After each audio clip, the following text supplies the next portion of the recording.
The other thing you're talking about there, though, Hannah, is how much our story, if you like, of us is actually written by others. Until we get to a point of thinking, actually, do you know what?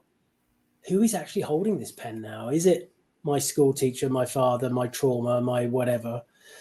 Because some of the reason we can't find an accessible way to some of these things is because we've already got some of those cognitive biases and distortions that are in place. And actually, there's the comparative brain comes online about 3-ish and is full in gear by kind of 6 or 7. And guess what? That's the time we start school. And then the whole comprehensive structured educational system uses that comparative brain against us. And we're already, there's a little sweet spot where we have a beautiful sense of self.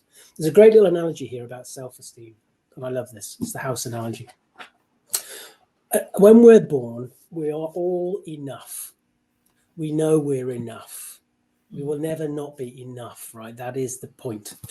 And we are given our own unique house, a beautiful house. You've got Hannah's house and Evie's house and Andy's house. They're beautiful. And then there's something happens at an early age. Often it can be trauma. It can just be that comparative brain working against us, all the kind of things, the expectations and judgments of others. I gave a workshop on this recently for my community in behaviour because I think, you know, we are almost suffocated by the expectations and judgments of others because they're, you know, you can't possibly fulfill the expectations of those who want to put you onto a pedestal, and you can't possibly, even if you wanted to, change yourself based on the negative judgments of others. And yet we can all fall into the trap of trying to do all that, you know. So we end up moving out of that beautiful house quite early on, right? And we go off, somebody else is writing our story. When we have a period of reappraisal, now my period of reappraisal was forced on me because I had a breakdown. So sometimes it gets forced on you, this period of reappraisal. It's far better really to do it, you know, on purpose, really, you know, kind of choosing to do it and thinking, you know, I'm just going to step back and have a rethink here about me and my belief systems and value systems and find out who I am. It's not about reinventing yourself. It's about finding yourself and moving back into that house. And guess what? When you do move back into the house, it's run down, it's dusty, it needs work. And that's that period then of building that self-esteem is kind of doing that house up again to how it was in the first place. So this is important for us. So this notion of who's actually writing our story, you know, we can easily let that troll writing negative comments on social media, who's the other side of the world, write our story for us. There's a part of our brain, which I think it's quite helpful to name it. I call mine Bob because it's but it's that negative part. It's that very easily defensive part of the brain. It's that quick thinking part of the brain. There's a really cool little saying, which is feelings are not facts.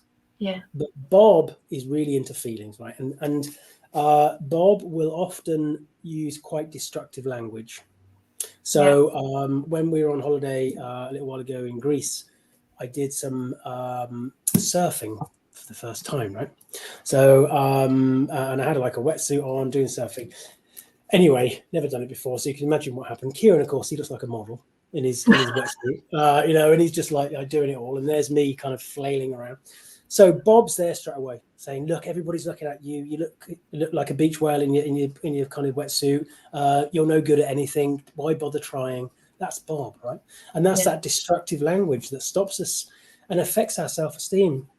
And we have to let Bob do stuff because Bob's just trying to keep us safe. That's the point. So it's not. So we have to listen with love, but then we have to allow ourselves to think about things. And there's a great little acronym called STOP.